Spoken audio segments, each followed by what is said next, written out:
Hello viewers, आप देख रहे हैं PHE and sports science with Hariom Chaudhary. आज के वीडियो में दोस्तों मैं आपके लिए लेके आया हूँ एनएस एनआईएस के एंट्रेंस एग्जाम से रिलेटेड इंपॉर्टेंट वीडियो। जो लोग कोचिंग में अपना करियर बनाना चाहते हैं या फिर डिप्लोमा इन स्पोर्ट्स कोचिंग करना चाहते हैं, उनके लिए ये वीडियो बहुत इंपॉर्टेंट होने वाला है। इस वीडियो को बिना स्किप किए लास्ट तक अवश्य देखें।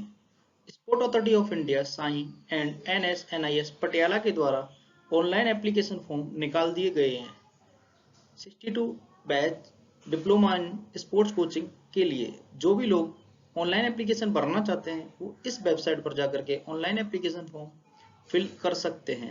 Date of opening of online application form की अगर हम बात करें कि ऑनलाइन एप्लीकेशन फॉर्म कब से स्टार्ट हो रहे हैं, तो ऑनलाइन एप्लीकेशन फॉर्म जो स्टार्ट हो रहे हैं वो 20 मार्च 2024 से स्टार्ट हो रहे हैं।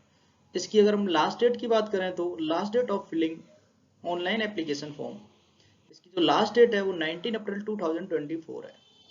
अगर फॉर्म भरते टाइम हमारे से कोई मिस्टेक होती है तो हमें टेंशन लेने की कोई नीड नहीं है, क्योंकि इसकी जो करेक्शन विंडो है वो 2 डेज के लिए ओपन होगी, 20 अप्रैल टू 21 अप्रैल। अगर हमारे को फॉर्म भरते टाइम कोई भी प्रॉब्लम आती है तो एनएस एकेडमिक डिवीजन की हेल्पलाइन नंबर पर हम कॉल कर सकते हैं। दोस्तों, जैसा कि मैंने अभी आपको बताया कि डिप्लोमा इन स्पोर्ट्स कोचिंग के लिए जो हमारे फॉर्म आए हुए हैं उनकी जो स्टार्टिंग डेट है वो 20 मार्च 2024 है। अगर हम लास्ट डेट की बात करें तो 19 अप्रैल 2024 है। और हमारी जो करेक्शन विंडो है वो कितने दिन के लिए ओपन होगी? 2 डेज के लिए। इसका ध्यान रखें, 20 अप्रैल टू 21 अप्रैल। इसके बाद में हमें जो मोस्ट इंपोर्टेंट चीज याद रखनी है वो लास्ट डेट से पहले अपना फॉर्म फिल करना है। अगर हम फिल नहीं करेंगे तो क्या है कि हमारा फॉर्म फिल नहीं हो पाएगा। फिल करने के लिए हम इस वेबसाइट पर जा सकते हैं और ऑनलाइन एप्लीकेशन फॉर्म फिल कर सकते हैं। इसके बाद में जो कैंडिडेट इसके लिए एलिजिबल हैं वही कैंडिडेट अप्लाई करें, नहीं तो आपको फॉर्म रिजेक्ट कर दिया जाएगा। इसके बाद में अगर हम एडमिशन प्रोसीजर की बात करें तो diploma in sports coaching course में एडमिशन के लिए एलिजिबल कैंडिडेट को लास्ट या उससे पहले ऑनलाइन एप्लीकेशन फॉर्म फिल करना इंपॉर्टेंट है। अगर फिल नहीं करोगे तो लास्ट डेट निकल जाएगी, तो आप फॉर्म फिल नहीं कर पाओगे। ऑनलाइन फिलिंग और फीस पेमेंट से रिलेटेड सभी जानकारी ऑनलाइन पोर्टल पर दी गई है आपकी, वहां जाकर के आप पढ़ सकते हो। किसी भी क्वारी के लिए रजिस्ट्रेशन पोर्टल पर दिए गए हेल्पलाइन नंबर पर आप जाकर के बात कर सकते हो। अगर किसी की कोई प्रॉब्लम है तो जो हेल्पलाइन नंबर दिया गया है उस पर जाकर के आप बात कर सकते हो। इसके बाद में कोर्स ज्वाइनिंग के समय सभी कैंडिडेट को जो जिनका सिलेक्शन हुआ है उनको ओरिजिनल डॉक्यूमेंट्स लेके आना इंपॉर्टेंट है। अगर आप ओरिजिनल डॉक्यूमेंट्स नहीं लेके आएंगे तो आपकी ऑनलाइन वेरिफिकेशन नहीं होगी। इसके बाद में हम बात करें कि किस कोर्स में कितनी सीट एलिजिबल है, तो वो यहाँ पर हमारा दिया गया है कि किस कोर्स में कितनी सीट वैकेंसी है। तो जैसे कि हम यहाँ पे दिया गया है आर्चरी में 30, एथलेटिक्स में 75, बैडमिंटन में 20, बास्केटबॉल में 30। तो आप अपने डिसिप्लिन के अकॉर्डिंग चेक कर सकते हैं कि आपके डिसिप्लिन में कितनी सीट हैं।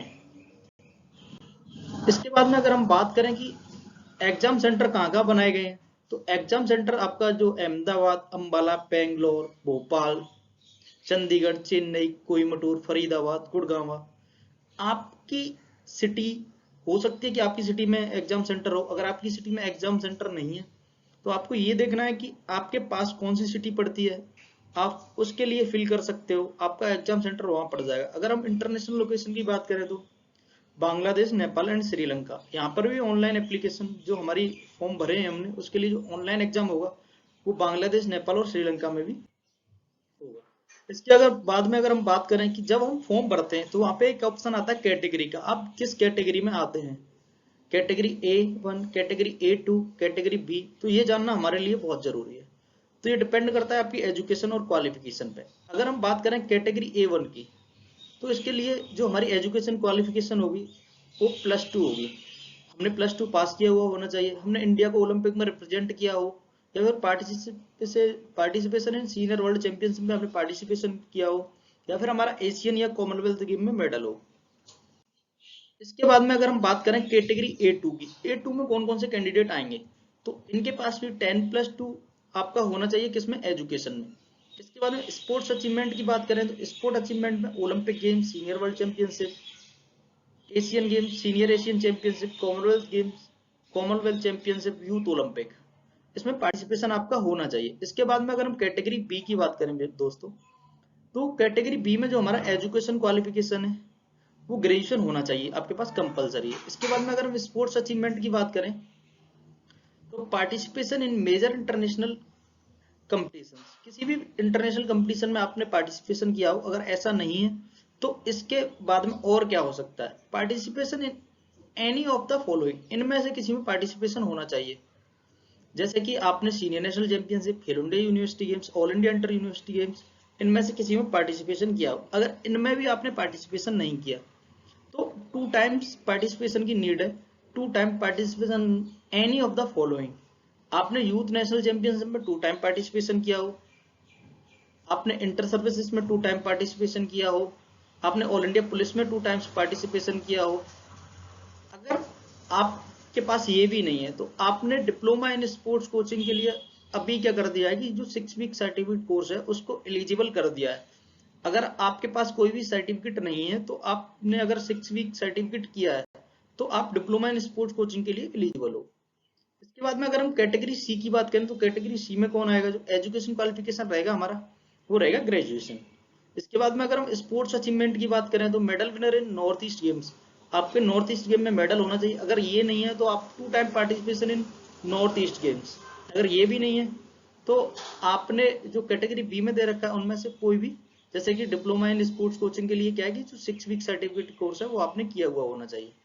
इसके बाद में अगर हम एज क्राइटेरिया की बात करें तो दोस्तों ये बहुत इंपॉर्टेंट है फॉर्म भरने के लिए। जो हमारा एज क्राइटेरिया रहने वाला है वो 21 ईयर टू 25 ईयर, आपकी 21 साल से 45 साल के बीच में एज होनी चाहिए।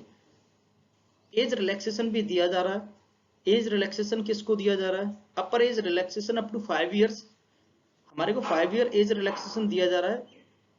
The candidate who have participated in Olympic games, किसी ने ओलंपिक गेम में पार्टिसिपेट किया है, सीनियर वर्ल्ड चैंपियनशिप में पार्टिसिपेशन किया है, एशियन गेम में पार्टिसिपेशन किया है, सीनियर एशियन चैंपियनशिप में पार्टिसिपेशन किया है, या फिर कॉमनवेल्थ गेम में पार्टिसिपेशन किया है, उनके लिए क्या है आपको 5 ईयर का रिलैक्सेशन दिया जा रहा है। इसके बाद में हम कैटेगरी की बात करें तो SC ST OBC को भी 5 ईयर का रिलैक्सेशन दिया जा रहा है। जो एक्स सर्विसमैन है उनको भी 5 ईयर का रिलैक्सेशन दिया जा रहा है। इसके बाद में अगर हम बात करें allotment of marks for admission criteria, admission criteria हमारा क्या रहेगा, कितनी मार्क्स का क्वेश्चन आएगा, कैसे डिवाइड होंगे, तो जो हमारा पूरा रहता है वो 100 मार्क्स का रहता है। अब हमारे जो 100 मार्क्स रहते हैं उनमें से डिवाइड कैसे होते हैं, एजुकेशन क्वालिफिकेशन के जो रहेंगे वो 10 मार्क्स रहेंगे। अगर आपने बीपीएड किया है, एमपीएड किया है, पीएचडी किया है तो उसके अकॉर्डिंग आपके मार्क्स लग जाएंगे। स्पोर्ट्स अचीवमेंट के आपको 20 रहेंगे, आप जिस लेवल पे खेले उसके अकॉर्डिंग आपके मार्क्स लग जाएंगे। इंटरव्यू के आपके 10 मार्क्स रहेंगे। इसके बाद में मतलब जो भी आपका गेम है, जो भी आपका इंडिविजुअल गेम है उससे 25 क्वेश्चन आते हैं, ठीक है। इसके बाद में जनरल नॉलेज के आपके 10 रहेंगे, ये सभी गेम्स के सेम रहेंगे। इसके बाद में रीजनिंग के आपके 10 मार्क्स आएंगे। रीजनिंग के जो आपके 10 नंबर के क्वेश्चन आ रहे हैं वो सभी गेम्स के लिए सेम रहेंगे। इसके बाद में लैंग्वेज एंड कम्युनिकेशन, इसके भी आपके 10 मार्क्स आएंगे, वो सभी के लिए सेम रहेंगे। इसके बाद में कंप्यूटर के जो क्वेश्चन आते हैं वो 5 मार्क्स के आते हैं, ये भी सभी के लिए सेम रहेंगे। इसके बाद में अगर हम बात करें एजुकेशन क्वालिफिकेशन की, जैसे कि मैंने अभी आपको बताया कि अगर किसी ने बीपीएड किया है तो उसके 3 मार्क्स लगेंगे, अगर किसी ने एमपीएड किया है तो उसके 5 लगेंगे, अगर किसी ने एमफिल और पीएचडी किया है तो उसके 10 मार्क्स लगेंगे। इसके बाद में हम बात करेंगे स्पोर्ट्स अचीवमेंट में हमें कैसे मार्क्स डिस्ट्रीब्यूट किए जाएंगे। तो जो हमारे स्पोर्ट्स में अचीवमेंट है उसके अकॉर्डिंग हमारे को क्या किया जाता है कि मार्क्स डिस्ट्रीब्यूट किए जाते हैं। अगर हमने ओलंपिक में पार्टिसिपेशन किया तो हमें 20 मार्क्स दिए जाएंगे। Medal winner of senior world championship, अगर हमने सीनियर वर्ल्ड चैंपियनशिप में मेडल जीता है तो भी हमें 20 मार्क्स दिए जाएंगे। अगर हमारा गोल्ड मेडल विनर है एशियन गेम्स और कॉमनवेल्थ गेम्स तो भी हमारे को 20 मार्क्स दिए जाएंगे। इसके बाद में हम बात करेंगे silver bronze medal in Asian games Commonwealth games, अगर हमारा सिल्वर या ब्रॉन्ज मेडल है किसमें, एशियन गेम्स और कॉमनवेल्थ गेम्स में, तो हमारे को कितने मार्क्स दिए जाएंगे, 15 मार्क्स दिए जाएंगे। Medal winner in senior Asian Commonwealth championship को 15 मार्क्स दिए जाएंगे। Medal winner in world university games उनको भी कितने दिए जाएंगे, 15 marks. Medal winner in youth Olympic उनको भी कितने दिए जाएंगे, 15 मार्क्स। जूनियर वर्ल्ड चैंपियनशिप उनको कितने दिए जाएंगे, 15 marks. Medal winner in world military games या फिर वर्ल्ड पुलिस गेम उनको भी 15 मार्क्स दिए जाएंगे। इसके बाद में हम बात करें कि 10 मार्क्स किसको दिए जाएंगे, एशियन गेम्स कॉमनवेल्थ गेम्स में जिनका पार्टिसिपेशन है उनको 10 मार्क्स दिए जाएंगे। Medal winner in SAF games, जिनका सैफ गेम्स में मेडल है उनको 10 मार्क्स दिए जाएंगे। Medal winner in national games में अगर किसी का मेडल है तो उसको भी 10 मार्क्स दिए जाएंगे। Medal winner in senior national championship उनको भी 10 मार्क्स दिए जाएंगे। अगर हमने पार्टिसिपेशन किया हो इसमें 10 मार्क्स में, तो आपका यूथ ओलंपिक में पार्टिसिपेशन है तो 10 मार्क्स दिए जाएंगे, जूनियर वर्ल्ड चैंपियनशिप में पार्टिसिपेशन है तो 10 मार्क्स दिए जाएंगे, वर्ल्ड मिलिट्री गेम्स में पार्टिसिपेशन है तो 10 मार्क्स दिए जाएंगे, वर्ल्ड पुलिस गेम्स में पार्टिसिपेशन है तब भी हमारे को 10 मार्क्स दिए जाएंगे। इसके अगर हम बाद में बात करेंगे 5 मार्क्स, तो पार्टिसिपेशन इन सेफ गेम में हमारा पार्टिसिपेशन है, मेडल विनर रहे हम किसमें, ऑल इंडिया इंटर यूनिवर्सिटी में, तो 5 मार्क्स दिए जाएंगे। जूनियर और यूथ नेशनल में हमारा मेडल है तो भी 5 मार्क्स दिए जाएंगे। खेलो India school games, youth games और यूनिवर्सिटी गेम्स में अगर हमारा मेडल है या फिर पार्टिसिपेशन है, हमारा पार्टिसिपेशन है तो हमारे को 5 मार्क्स दिए जाएंगे। ठीक है, इसके बाद में हम सिलेबस और ऑनलाइन टेस्ट, हमारा सिलेबस क्या रहने वाला है ऑनलाइन टेस्ट के लिए।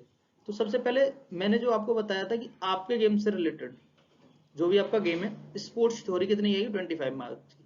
इसके बाद में जनरल नॉलेज आपकी कितनी आएगी 10 मार्क्स की। इसके बाद में रीजनिंग हमारी कितनी की आएगी 10 मार्क्स की। इसके बाद में हमारी लैंग्वेज एंड कम्युनिकेशन कितनी की आएगी 10 मार्क्स की। इसके बाद में जो हमारी बेसिक कंप्यूटर नॉलेज है वो हमारी कितनी की आएगी 5 मार्क्स की। इसके बाद में अगर हम फिजिकल फिटनेस टेस्ट की बात करें तो दोस्तों जब आप एग्जाम पास कर लेते हो, आपका एग्जाम नंबर आ जाता है, तो इसके बाद में हमारा नॉर्मल फिजिकल फिटनेस टेस्ट होता है। इसमें क्या रहेगा, आपका 30 मीटर फ्लाइंग रहेगा, इसका एक स्टैंडर्ड दिया हुआ है, इसमें आपको क्लियर करना ही करना है। मेल के लिए 4.80 है, फीमेल के लिए 5.40 है। और जिनकी एज 30 एबव है, मतलब 30 से ज्यादा है, उन्हें 5 सेकंड से पहले ये कवर करना है, एंड फीमेल्स में 5.80 सेकंड से पहले कवर करना है। इसके बाद में आपको स्टैंडिंग ब्रॉड जंप है, मेल के लिए 1.60, फीमेल के लिए 1.40। अगर हम 30 प्लस हैं तो 1.40 और फीमेल के लिए 1.20। शटल रन हमारा मेल के लिए 16.50 से पहले क्लियर करना है, फीमेल के लिए 17.50 से पहले क्लियर करना है। अगर हमारी एज 30 से ज्यादा है तो हमें 17.50 सेकंड में मेल को कवर करना है, 18.50 सेकंड में फीमेल को कवर करना है। बेंड एंड रीच ये किसके लिए होता है दोस्तों, ये फ्लेक्सिबिलिटी के लिए होता है। हमारी 4 सेंटीमीटर होनी चाहिए, फीमेल्स में 4 सेंटीमीटर होनी चाहिए। अगर हम 20 प्लस हैं, सॉरी 30 प्लस हैं तो 2 सेंटीमीटर होनी चाहिए। एंड हमारी 1600 मीटर रनिंग होगी, मेल को ये 7.5 मिनट में कंप्लीट करनी है, फीमेल को 9 मिनट में कंप्लीट करनी है। अगर आप 30 प्लस हैं तो मेल के लिए 8 सेकंड और फीमेल के लिए 9.5 सेकंड। इसके बाद में अगर हम फीस स्ट्रक्चर की बात करेंगे, एनआईएस का फीस स्ट्रक्चर क्या रहने वाला है, तो इसकी जो टोटल फीस रहती है इंडियन कैंडिडेट के लिए वो रहती है 59,800 रुपए। अगर फॉरेनर कैंडिडेट की बात करें तो 88,800 रुपए। ये डिस्ट्रीब्यूट किए हुए हैं, जैसे कि आपका एग्जामिनेशन फीस हो गई, आपका लाइब्रेरी फीस हो गई, टीवी एंड एंटरटेनमेंट फीस हो गई, आपका सिलेबस फीस हो गई, ब्लेजर फीस हो गई, इसमें आपका ट्रैक सूट भी आ जाता है, तो इक्विपमेंट चार्ज हो गया। ये सारा चार्ज मिलाकर के हमारी जो टोटल फीस बनती है वो बनती है 59,800 रुपए। फॉरेनर कैंडिडेट के लिए बनती है 88,800 रुपए।